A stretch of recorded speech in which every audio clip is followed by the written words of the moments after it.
Listeners, are you ready for your monthly literary adventure? We now have the BFF Book Club. Join us each month to explore a new book.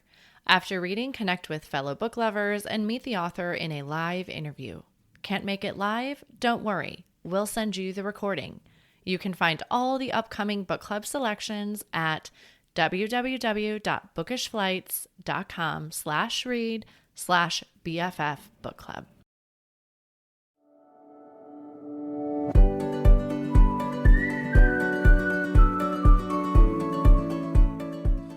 Hi, I'm Kara Infante, and this is Bookish Flights. In each episode, I chat with one bookish guest as we take some time to sample and savor the pairing recommendations from their bookish flight. We hope to give you suggestions to cultivate your TBR list and nurture your leisure time through books. In today's episode, I'm chatting with Dr. Irene Daria. She is a developmental psychologist specializing in teaching children how to read. She has taught reading to the children of many celebrities, as well as to hundreds of other children, both in her private practice and as a volunteer in Harlem, and has trained teachers in the science of reading. Before becoming a psychologist, Irene worked as a reporter at Women's Wear Daily and an editor at Harper's Bazaar, and has written hundreds of articles for publications such as the New York Times, Money, and Parents. She is the author of 3 other books, The Fashion Cycle, Lutess, and A Woman Doctor's Guide to Miscarriage, as well as the Steps to Reading workbook series that parents can use to teach their children to read at home. A passionate literacy advocate, she lives with her husband in Manhattan and Amman-Gazette, New York, and is the proud mother of 2 sons, whom you meet as young children in her book. Welcome to the show, Dr. Irene. Thank you. Thank you. Just starting. Okay, all right. Well, it is an honor to have you on the show today. I had the opportunity to read your book about the journey you went through with your son, and the listeners obviously haven't at this point. So let's dig in a little bit, and can you tell them, start from the beginning there with your story? Sure. So the name of the book is I Didn't Believe Him. And the subtitle, which is very long, but sort of sums up what happened, is My son told me his school wasn't teaching him how to read. I told him to trust his teacher. And this is the story of what happened next. So the book basically gives you the subtitle, the cover says an intimate look, but really it's like a memoir. You're living it as we're experiencing it.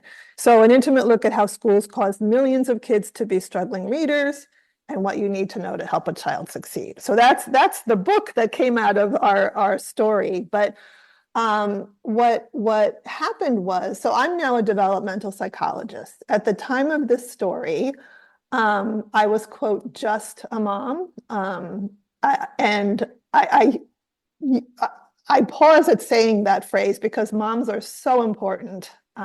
And moms now, I know as a psychologist, are often the first ones to recognize when there's a problem in school or in any other area in life. So moms, when I say just a mom, I am in no way minimizing our role, but I was just a mom in the sense that I had no idea how kids learn to read. Zip, zero, none. And my son was in Manhattan. Manhattan is a very strange place education-wise. And some kids for elementary school just go to their local zone school. And you can also apply to other schools that are known to be more rigorous. So we applied him to a public school that was academically rigorous and had a really great reputation. And he got in and he went, and I was in awe of the school. Right? Maybe a little bit too much in awe of the school.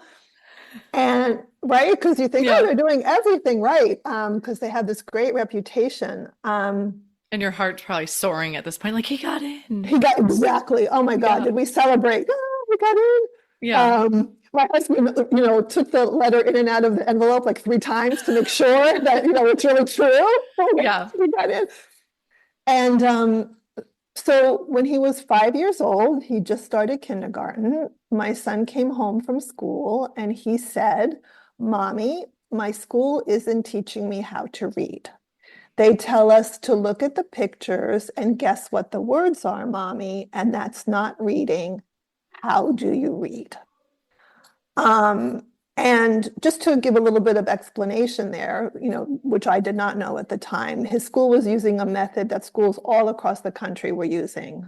It's been in the news lately, and we can talk about that, later on in our conversation. But they were not teaching kids to sound out words. And phonics, which is sounding out words, was just sprinkled in as needed. But my son realized, this is not working. I, at the time, trusted his school, and I said to him, trust your school. It's such a great school. They know what they're doing. Yeah. They You will think, like, teach you just how to trust read the process. They've been doing this with hundreds of kids. for decades, right? Yeah. That's why so many kids struggle with reading now. But so his kindergarten year really was a nightmare. He went from being a really outgoing child, and that's one of the reasons that I wrote this book. I really wanted people, you read all these grim literacy statistics about how many kids struggle with reading, but I wanted to make that struggle really come alive for people and see how these kids who really should not be struggling with reading, there's nothing wrong with them, they just need to be taught, how that hurts them and how they don't want to go to school. And so he started having nightmares. He was dreaming that he was drowning, which he felt in school, right? He felt like he wanted to learn to read. His teacher wasn't teaching him. Mommy said, trust the school. What's he going to do? And started saying he hated school. It was terrible. And I didn't know what was wrong. And his teacher didn't know what was wrong. She said he seemed happy in school, and he was bringing home great grades on his report card, great grades in reading. I just never made the connection, right? Yeah. Like, amazing. So the way he finally got through to me that there was a problem was in first grade. Now, that's a long time in a little kid's life, right? When you're 5, all of a sudden a whole year passed, right? And he's now 6. He's had enough of this, right? He comes home and he is not a happy camper. And he goes, Mommy, do you want to see how I read? And I just dropped everything. I said, sure, because I was like, okay, where's he going with this one? He goes, I'll show you how I read. And he took a book and he held it behind his back. I'm going to do it. I know we're not on camera, but I'm just going to do it. Yeah. He held a book behind his back and at exactly the right time turned the pages as he read. So it was like, a house is a home, turn the page. A teepee is a home, turn the page. An apartment building is a home, turn the page. And that's when I realized he'd memorized, he wasn't really reading, but he'd memorized every little story that his teacher had read to him in the classroom. So he seemed like he was reading, but he had no idea how to read. Wow. And that was the start of our journey. And that just shows you how bright he was, right? He memorized the whole book, but in their mind, that's what they taught them, was reading, quote unquote. And that it's not just because he was bright. I mean, he is bright and was bright, but that's what all the kids were doing. That's what they were teaching them to do, memorize the story. And if you don't know a word like teepee, right? So if you notice, there's a little pattern in that book. A blank is a home, right? So they memorize the words, a blank is a home, and they use the picture to guess what the unknown word could be. Just the most ridiculous way of teaching reading. Really astonishing that it was, and still is, being used in many schools. Yeah. So for the listeners who maybe are listening and wondering, what is this reading that they're teaching our kids? Can you tell them the name of it so that they might be able to dig in a little bit? And sure. So the name, it's become known as balanced literacy. It's a outgrowth of something called whole language. So this problem with reading, with not teaching kids how to sound out words, believe it or not, goes all the way back to the 1920s. It sounds like something, new, but like before the 1920s, everybody in our country who did not have a neurological impairment and who was taught how to read learned how to read. Like Civil War, the letters that soldiers wrote home from the Civil War are known to be like hugely literate, and just everybody learned to read. And then in the 1920s, that was the progressive era, where a lot of change happened with women's rights and children's rights and workers' rights, and people began rethinking children's experiences in school. And the feeling was that phonics is boring, like it's like drill and kill, and it's no fun, and let's make children's experience of reading more enjoyable. And at that time, this linked with a theory in psychology called Gestalt psychology, which believed, it was eventually disproven and is like just now, a relic of history. Exactly. Yeah. That we process things as wholes. Gestalt means whole. We don't. We process things in parts. But so this method of teaching called look, say came into our schools, and the Dick and Jane books. I don't know if you've ever seen the Dick and Jane books. Have you seen I've heard of them. Yeah. Okay. They were used to teach kids how to read in the 1920s, and all of a sudden, and kids the alphabet wasn't even mentioned. The fact that letters exist, isn't this unbelievable? It goes, and I didn't know any of this. I think no parent knows any of this. So the alphabet wasn't even mentioned. They were told to just memorize the words as they saw them. These little Dick and Jane stories, like see Spot run, see Sally run. Those were the only words that kids learned to read, were the words in those books as beginning readers, right? And all of a sudden, kids began having trouble learning. And a physician named Samuel Orton, who is the co-creator of something called the Orton-Gillingham method, which is world renowned now for teaching dyslexic children how to read. Okay. He was the very first one. He was working in the schools at the time, and he in the 1920s wrote an article called The Sight Word Method of Teaching as a Source of Reading Disability. And he said this method of teaching is not only not working, but it's causing children to become dyslexic and to have trouble reading. And he was soundly ignored by the educational establishment. This method remained in schools until, have you ever heard of a book called Why Johnny Can't Read? No. No? Okay.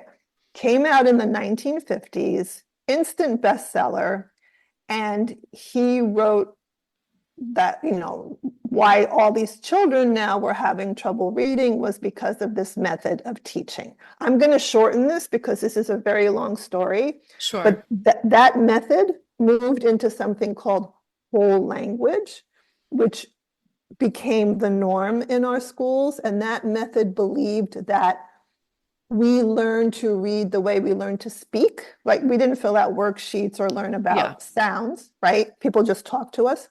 That method believed that if you just read to a child, they will learn how to read. There's something called the reading wars then went on in our country, with people arguing for whole language, other people arguing for phonics. Finally, in the year 2000, or a little bit before the year 2000, Congress convened something called the National Reading Panel. And that was a group of experts who they brought together and had them review all the valid research that had been done on how children learn to read, and to come up with their conclusion to put an end to these battles that were going on. They were like really vocal, you're crazy, no, you're crazy, no, you're wrong, no, you're wrong. But it was all based on belief, right? So Congress said, okay, let's look at facts and research and what works. So they reviewed over 100,000 studies. It took them a couple of years, and they came up with something called the 5 pillars of effective reading instruction. And those are phonemic awareness. Kids need to be able to hear the sounds in spoken words. Phonics, which is learning how to sound out words. You need those two things. Like without those two things, you can't start the engine. Do you know what I mean? Yeah. Like if you can't sound. There's nothing else coming. Exactly. Yeah. And then they also need vocabulary, because if they're sounding out and don't know what the word means, that's not going to do them any good. Sure. Fluency and comprehension, which is an awareness of the world. If someone's reading a story about cowboys and has no idea about cowboys or what a ranch is or what a cowboy is, they're going to have a hard time. Okay. So the reason I'm telling you this whole long story is people hear what my book is about and they're like, no way. Do you know what I mean? Like, how can this be? So I just want to really, I want people to know like the whole history, that this has been going on for a long time, and millions of people have been affected, and possibly some of your listeners, like many adults all of a sudden. I had someone come to me recently, they brought their child for reading instruction, and I told the father about my book, and you could see the pain. He said, I don't think I could read this because I learned with whole language and I struggled so much with reading. I wouldn't want to relive what I went through. But so many people like don't realize you can still learn, you can still get better. But anyway, I'm digressing. These findings came out in the year 2000. That was 24 years ago. Yeah. And only now, if you Google the science of reading, you will see how it is now sweeping the nation. Thank God.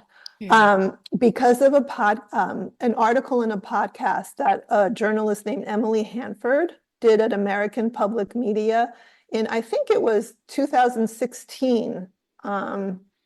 She reported on the issue, and teachers began looking into it. Like, people have tried to change, but teachers have been against it, against changing the way they teach, because this is how the schools of education teach teachers to teach reading, right? It's how they were trained. And I was going to ask that of like, I think teachers are trained that way. So they're coming in with the best of intentions, thinking this is the best way, but they're just given the faulty tools to apply.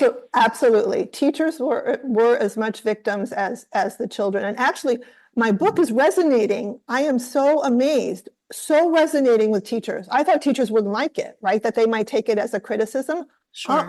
I'm getting reviews from teachers, messages, DMs from teachers like, oh my God, I was that teacher. Oh my God, I didn't know. Oh my God, And the frustration they must have felt with the kids that weren't reading, right? I mean, and then I know now, like today, there's reading specialists, and was this something that was around back then, or do you think this is, like I feel like this to me is a newer term and that I've heard of and position. Well,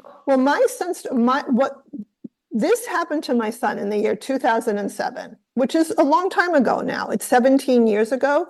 It could have happened today, right? It's still happening in other places today. And there was a reading specialist in his school at the time. So reading specialists have been around for a while, but parents need to look into how was that reading specialist trained, because a lot of reading specialists teach the same way that the school does. Luckily, believe it or not, the method of teaching that I write about in I Didn't Believe Them, it has literally been outlawed in 10 states. It is against the law to teach reading in this method. That just sort of makes your hair stand up, right? Like how could they have been doing something so wrong? But how wonderful that this change is finally happening. There have been these shifts in reading instruction. When people first didn't like the Dick and Jane way, it switched to phonics, and then it went back to the whole word way, and then it switched a little bit more to phonics, and then it went back to the whole word way. I feel like we're watching our species evolve. I can't imagine, right? I can't imagine it ever going back, thank God, to whole language. I really think we have finally figured this out, and it's just a matter of bringing more people on board, spreading the word, training teachers correctly, because as you said, no teacher wants to not teach a child to read. Yeah. I mean, right? Every teacher has the best of intentions and works so hard to reach students. And yeah, so change, luckily change really is beginning to happen. And I hope my book has a small part in, convincing whoever might still not be on board. The powers that may be there. So if there is, listeners or parents that are listening to this and they're like, oh gosh, my child is maybe not getting this science of reading, that's not what they're using at their particular school. What would you recommend to them? Do they start jumping in to kind of help their kid, or do they take them to maybe a reading specialist or some exterior person outside of the school? What would be, if they're learning that that's not what their child is getting, right? They're not getting the phonics, they're not getting those pillars. I think, something, I was really tempted because, I follow a lot of people on Twitter who are in the field, and it seems like, oh, change has happened everywhere. And it hasn't. I have a cousin who lives in Canada, and she is raising her granddaughter, and her granddaughter is learning through memorization. So, it's amazing to me that it is indeed still happening. I would highly recommend talking to the school and to other parents. I was astonished at my son's school that practically every family taught their child how to read at home.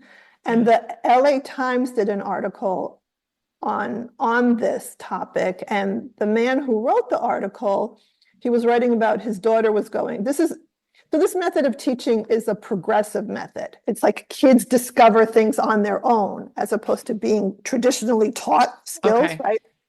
So a lot of progressive private schools teach this way. And the man writing in the LA Times said that, he talked to parents at his school and they didn't much care that their kids weren't learning how to read in school because they could pay tutors and they liked other things about the Yeah. school.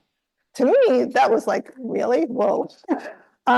So I would say talk to the school. I would say definitely talk to other parents, because all across the country, parents have banded together and have very effectively affected change.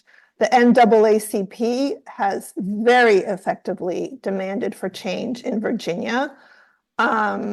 So it's the power, I was one person, and at my son's school, the other parents were teaching their kids to read, and they, you know what I mean? No one was going to go to the principal except me. That's not the case at other schools because Yeah. not everyone can afford to pay for a tutor. But schools are slow to change. And if your child's school does not change, I would recommend either hiring a tutor or now, so my book talks about how I had to figure out what to do with him and how I did it. And it was quite the journey. Yeah. Because of that, I became a psychologist, and I've written a series of books called Steps to Reading that any parent can use to so easily teach their child to read at home. And that's what I would recommend doing. I have a website called Steps to Reading. There's a video that you can watch on there that tells you exactly how to teach a child to read, and it has free resources and downloads. But don't wait. Don't wait for the school to change. The minute you realize there's a problem, get in there and start teaching. It won't take long, and it's actually fun to do. If you do it right from the beginning, it's wonderful to watch your child step by step get better and better and better and feel really great about himself or herself. Yeah, it's a joy, right? I mean, especially I think most everybody listening as a reader themselves. So to watch your child unfold and open their world is such a joy. I know I mentioned to you before we got on here, we homeschool our kids for these early grades, and reading your book and what you went through, I was like, oh gosh, I've never been so happy that I taught my son to read before he got to school, right? He didn't go to school till third grade. So, but back to that, I think underlying this is trusting your instincts, right? Because we could go back to that saying of, I'm just a mom. And I think a lot of times that means we don't trust our instincts because we think the professionals have it.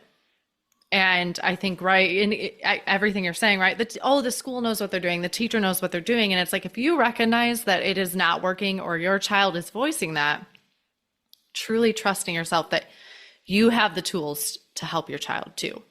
Absolutely. So, not that we should have to take it into our own hands, but a listening and trusting yourself, because I think we are pushed out a little bit a lot. Well, you're just a mom, or you don't know what you're talking about, or you don't have the training. And a lot of people said that to me. And I think when I was a new homeschool, I'd say, well, I can teach my kid kindergarten. I've got it.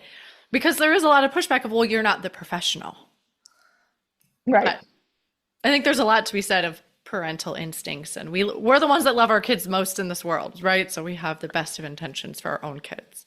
There was a study done, I think it was in Oakland, where parents were recruited to teach kids. This was in a school that was using the ineffective curriculum, and they were getting on board with teaching kids properly, and the parents were just as effective as teachers. There's nothing, teaching a kid how to read is really easy if you know how to do it and you have the right book and tools. Yeah. Do you know what I mean? You don't need, it's not like doing surgery where you need technical skills, right?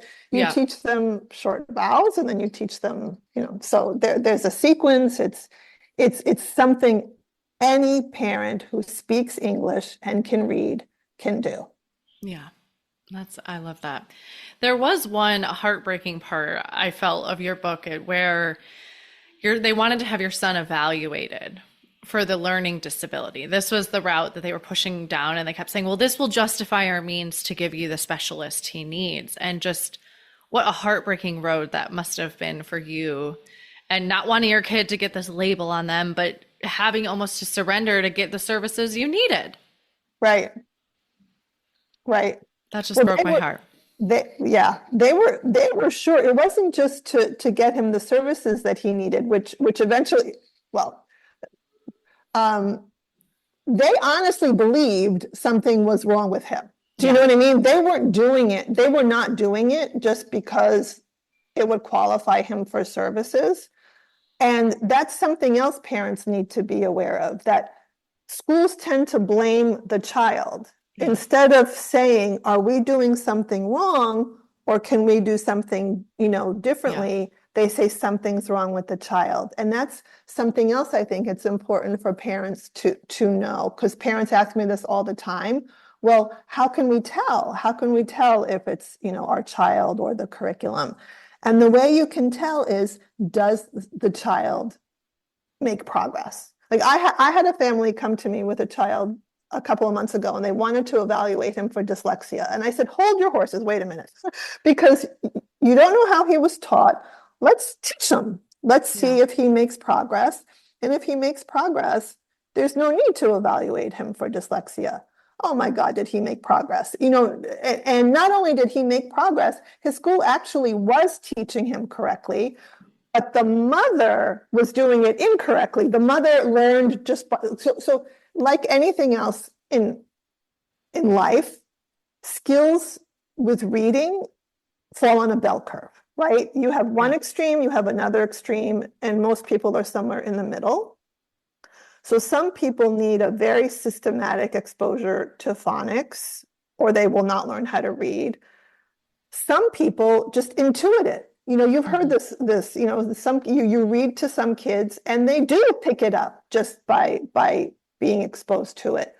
That is a small minority of people, but that is how this mother learned, and that is how her older son learned. And that's what they were trying to do with this other boy who needed phonics, who wasn't going to read a word like astronaut because he couldn't. And it was resulting in all this fighting, and they thought there was this big issue, and all he needed was some phonics, and he's reading beautifully, and end of story. So if the child is taught properly and makes progress, then you have nothing to worry about. But it was heartbreaking what happened with him, and terrifying, because at this point I wasn't trusting the school very much, right? And I was afraid that they were going to look for something wrong with him, because an evaluation is very subjective sometimes. You get your results, but then how do you interpret these results? And his results, everything, he was high average or superior in every single skill. And they still labeled him learning disabled because his reading ability did not match his high IQ. Now, how criminal is that, right? Yeah. Why did his reading ability not match his high IQ? Yeah. Not because he's learning disabled, but because he wasn't taught properly for an entire year. But yeah, that was, I won't say more because I don't want to give away the story, but that was Yeah. quite a heartbreaking moment when that happened. Yeah. Well, listeners, you can check out her book, I Didn't Believe Him. I'll include a link in the show notes as well. And including the steps to reading, we'll include links for those as well. Well, let's switch gears a little bit and let's talk about who you are as a reader. What type of genres do you enjoy reading? I love memoir and biography. Okay. I love. Yeah. I love reading about how other people live their lives. I was raised by my father and mother met at a displaced persons camp in Vienna during World War II. They came to this country. They were Ukrainian immigrants after World War II and had a really hard life. And there was not much joy in my home when I was growing up. There was definitely security. There was comfort. They took care of us, like physically. They did everything in their power so that our lives would be better than theirs. They gave in every way they knew how. But my cousins and I joke, like, oh, you're Ukrainian? That means you have no emotion. It's a stereotype, but it's like a cold, like we did not talk about feelings Sure. at home ever. Like if you cried, don't cry. What will the neighbors think? And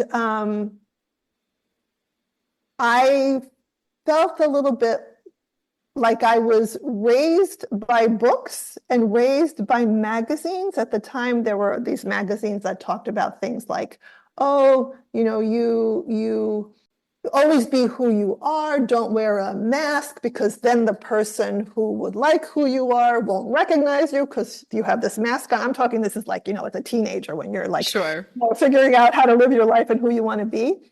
But all of that kind of stuff didn't come from my parents. It came from magazines and books. And I have always been, from the time I was very young, I knew there was more to life than what was happening in my home. Do you know what I mean? Which was just like, responsibility and you do what you need to do and that's it. And I was always interested in how do people live their lives? How do people live these, beautiful lives that are portrayed in magazines, which is what drew me to magazine journalism. And what drew me towards writing books like The Fashion Cycle, that was a year in the life of America's top fashion designers, or Lutece, a year in the life of America's best restaurant. It was all like, how do they create? How do they, how is he a chef and how does he run his restaurant? So I have always, so that's what I wrote about. And that is still to this day what I read is how people live their lives, both practically and emotionally. Yeah. And I think that is the power of books, right? And how they can influence our life in that capacity. Yep. So, how in your busyness do you find time to read? I don't. I don't. I shouldn't say that. I have not.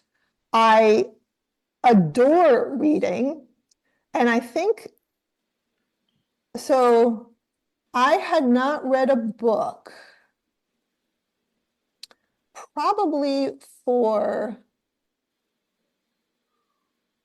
since COVID, since the spring and summer that COVID first happened. I actually remember sitting so happily and reading, I don't remember her name. She writes a column for the Times. She writes about nature a lot. I read her book when we were doing a drive to Ann Arbor in Michigan in the car, and I was just so happy reading. And And then I turned to writing this book, and I also own and run a tutoring company. Yeah. So really reading went away for a while. And I have picked up a book, I'd say maybe 4 weeks ago. I picked up a book. Yay. Yes, I did.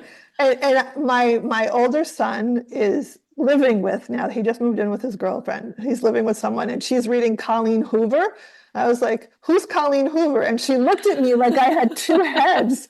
So I said, "All right, I have to figure this one out." So I went and I took out like 5 Colleen Hoover books from the library. Nice. And Okay. I've been reading Colleen Hoover. I mean, that's like the type of book you can just go in and binge, and it's a nice one to kind of get you back in the habit, I think, right? Like quick page turner and get through it. And Exactly. yeah. Exactly. Well, you have been so gracious to bring a book flight with you today as well. Can you tell us about how you chose these books? I chose them because I read, so each of these was read during that year of COVID. Now that I think about it, isn't that interesting?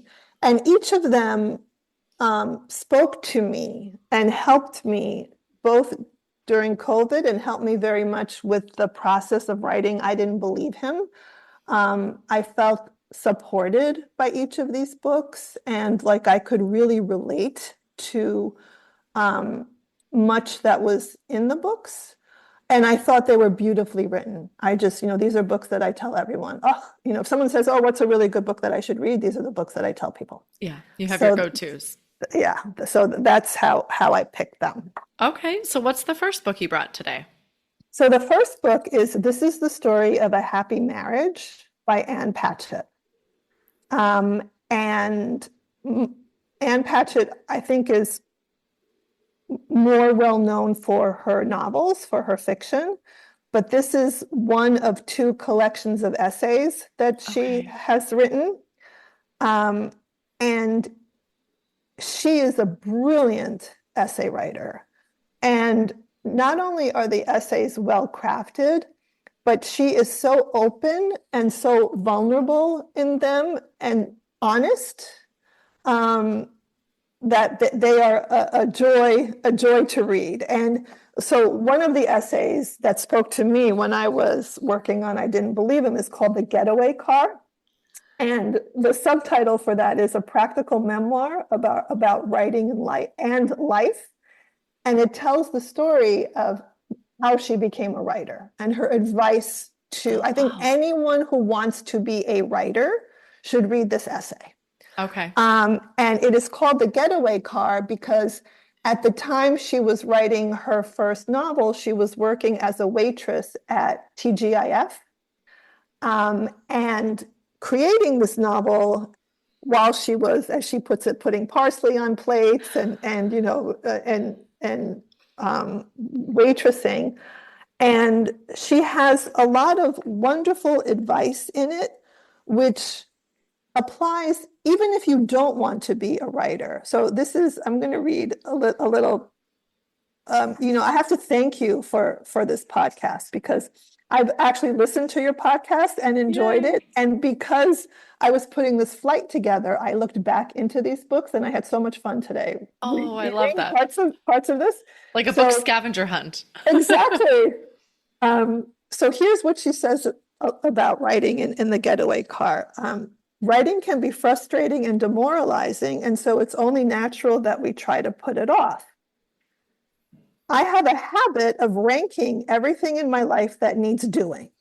The thing I least want to do is number 1 on the list, and that is almost always writing fiction. Isn't that interesting? Yeah. The second thing on the list may be calling Verizon to dispute a charge on my bill or cleaning the oven. Below that, and she goes on, blah, blah, blah. Yeah. What this means is that I will zoom through a whole host of unpleasant tasks in an attempt to avoid item number 1, writing fiction. I admit this is complicated, that I can simultaneously profess to love writing and to hate it.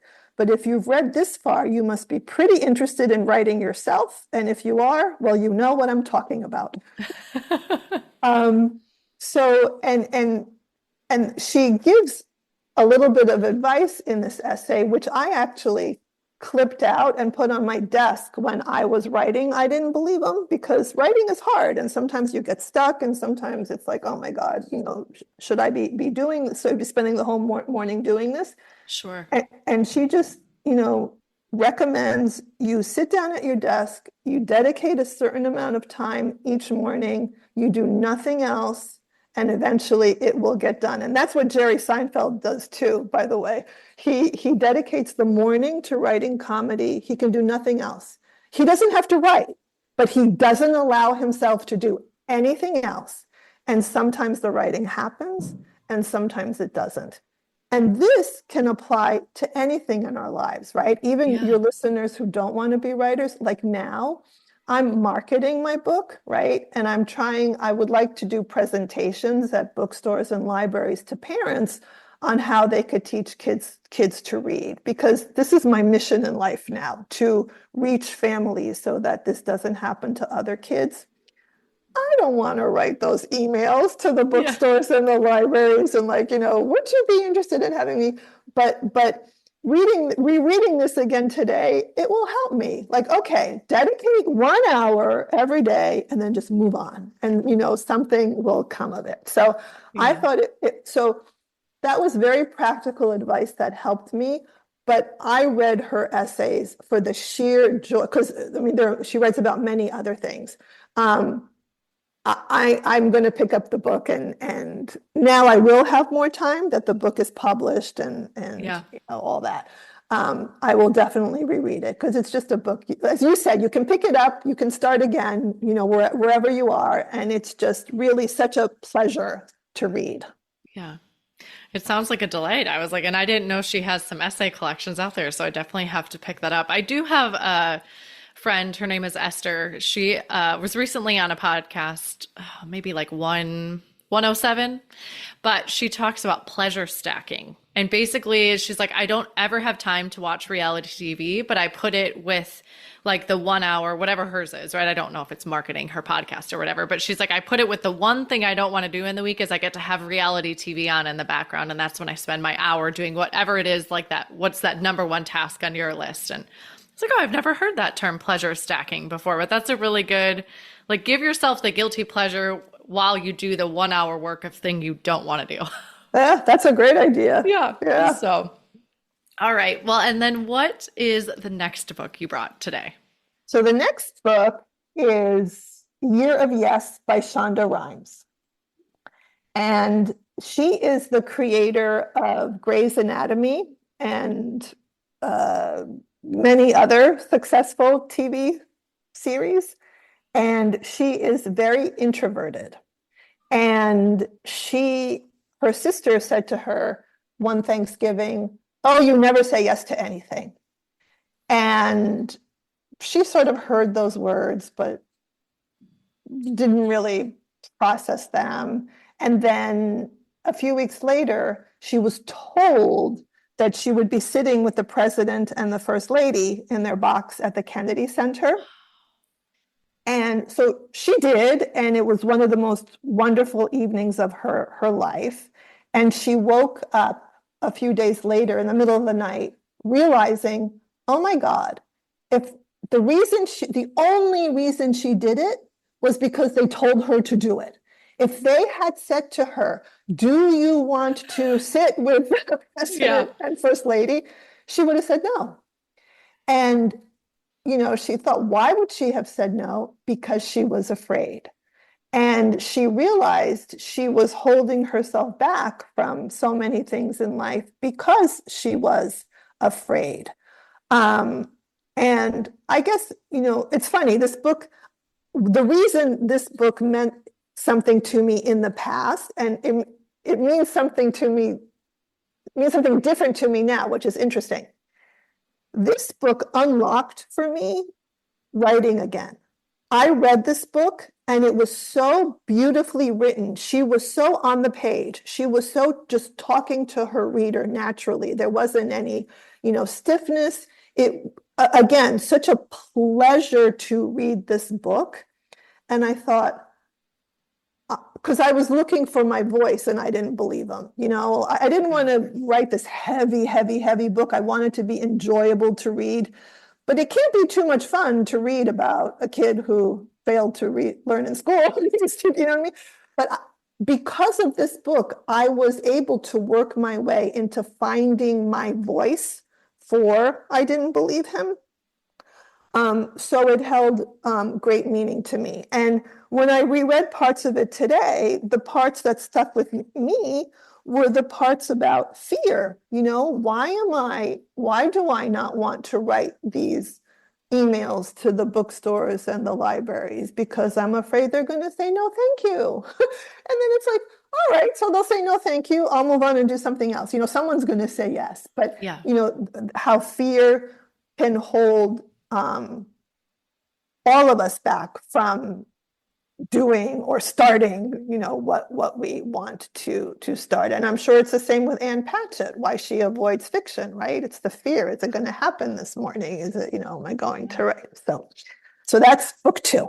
Yeah, I've seen that book a lot, and I haven't read it, but I'm like, gosh, that sounds so good, because I think that is true. I mean, I've had those moments of like, am I going to reach out to this author? And I have to like talk myself into it for a few days of like, if they say no, or I don't hear anything back, it's no big deal. It's not a personal reflection on me, right? Like you have to like almost rev yourself up for the potential rejection before you put yourself out there. And I think that it sounds like it's a very, very vulnerable take from Shonda, and her doing this herself. So she spent a whole year saying yes to everything. No matter what someone asked her, she would say yes. So okay. Yeah. All right. That sounds like a great one. And then what is the next one you brought? So the next one is 9th Street Women by Mary Gabriel. And it is about 5. Well, I actually think the cover is very misleading and doesn't do the book enough of a service. But it says that it is about the lives of 5 painters and the movement that changed modern art. And it lists the 5 painters: Lee Krasner, Elaine de Kooning, Grace Hardigan, Joan Mitchell, and Helen Frankenthaler. But it is so much more than that. Yes, it is their story, but it is also the story of their partners, of Jackson Pollock and de Kooning, and what their lives with them were like, and what their experience was when World War II was declared, and how they struggled. And it just brought that whole era of history to life. And I was thinking, so this is a really, really thick book with really, really small print. There's a lot in that book, and it took me such a long time to get through it, but I so loved it. Again, this was COVID reading when there was more time for reading. And I looked up, and now I have read this book a long time ago, and I wanted to look up information on it so that I could, speak about it today. And I found an article in the New Yorker about it. And this is, I think, what resonated with me about that book. And this is what the New Yorker article said. So how did these artists, continually discouraged, derided, and attacked, do it? How did they keep working in the face of so many obstacles and keep believing in themselves? The simplest answer, beyond talent, is a will of iron, an intense need for that talent to be expressed no matter the cost.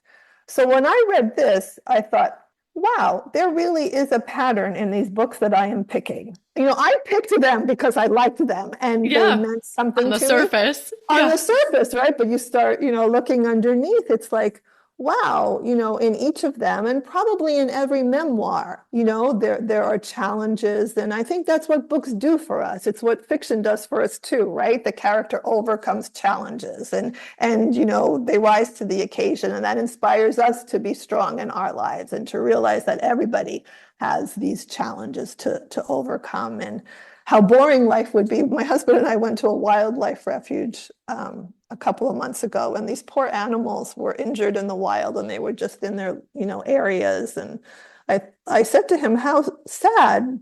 And what's sad is there is no challenge to overcome, right? That's what life is, overcoming challenges. And otherwise, you're just sort of bored in your little area, your little habitat, Yeah. right? So a wonderful book, that book that brings to life that whole era of art and these women and how they lived, and just really beautifully executed. Yeah, that sounds fascinating. I've never heard of it, and I've never read of that, that era and these painters. So that would be really interesting. So is it a memoir then? Or biography? No, it's a biography. Okay. It's a All right. biography. Have you ever heard of The Idea of You? Yes. So there's a movie out now with Anne Hathaway, based on that book. And in the movie, she is an art dealer. And in the movie, when at one point she and the guy that she is it's a romance. She Yeah. and the guy are apart. She's laying on the couch reading Ninth Street Women. Oh, The okay. first time I've ever seen it in a movie, I was like, oh, that's great that it got that way, Yeah. because more people should read this book.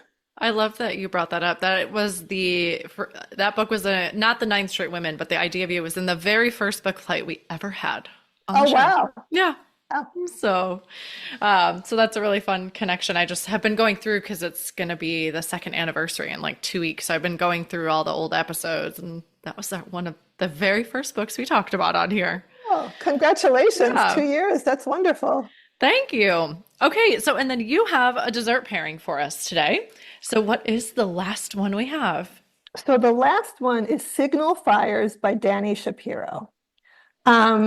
Doesn't really have a connection with these other books. I raise it just because I think it's probably the most beautifully written novel I've ever read. What a job she does in it of evoking the life of this family and what happens and what could have happened if one event didn't happen.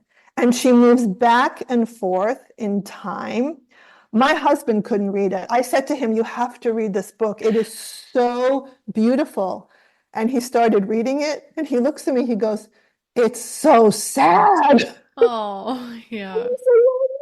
He couldn't read it. I said, it is sad, but the reason it's that she evokes these feelings, and you empathize and feel for each of the characters, and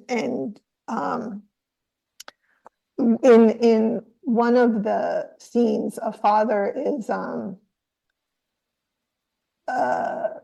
yelling at his son. This father just totally does not communicate with his son, and doesn't know how to, and he's yelling at him for not having done his schoolwork. And in his mind, he's saying, what I'm saying to you is I love you, and I'm worried about you, and I care about you. But what the kid is hearing is, you didn't do your schoolwork, right? Like the message of love isn't getting across. Yeah. And there are all these, like, what is intended, yet what happens. And it's just a beautiful story of family and family connections and connections of children to parents and siblings to siblings, and beautiful novel. Yeah. Wow. And I think you hit the nail on the head there, right? Of like love not coming out how we intended, because I think it happens way more than we'd like to admit. So, Yeah. okay, so that was Signal Fires by Dani Shapiro. So thank you so much for bringing these books with you today. I have 4 new books to add to my list. How I love to end our show here is with our bonus pairing. So you can just answer these speed round of questions really quick. Are you Okay. a rereader? Yes. Okay. What is one book you've read that has changed your life? There is not a book that I have read that has changed my life, but books, plural, have changed my life in the way that I mentioned earlier, where I was able to feel feelings, and I think I developed empathy, and I knew the world could be different than the way my world was when I was a child. And they helped me strive and build the life that I wanted to have. So books completely changed my life, but no one book. Yeah. And it's going to be an evolving journey, right? It's going to keep happening. Right. Where is your favorite place to read? In the car or on an airplane, because I feel no guilt doing it. Nothing else to be done. There's nothing else that I can do. And yeah. Yes. I'm impressed you can read in the car. I cannot do that skill. So, and then lastly, what are you reading next?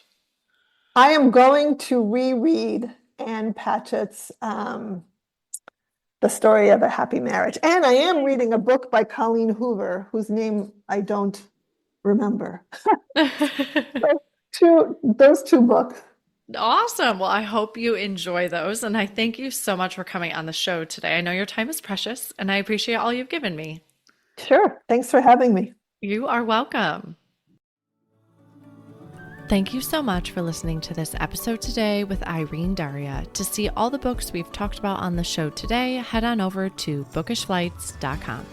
If you enjoyed the show, please head over to Apple Podcasts and leave a review.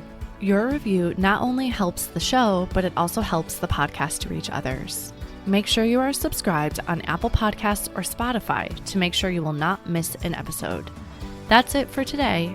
Thank you so much for listening. As Emma Thompson said, I think books are like people in the sense that they'll turn up in your life when you most need them. Cheers to you, dear readers. Until next time.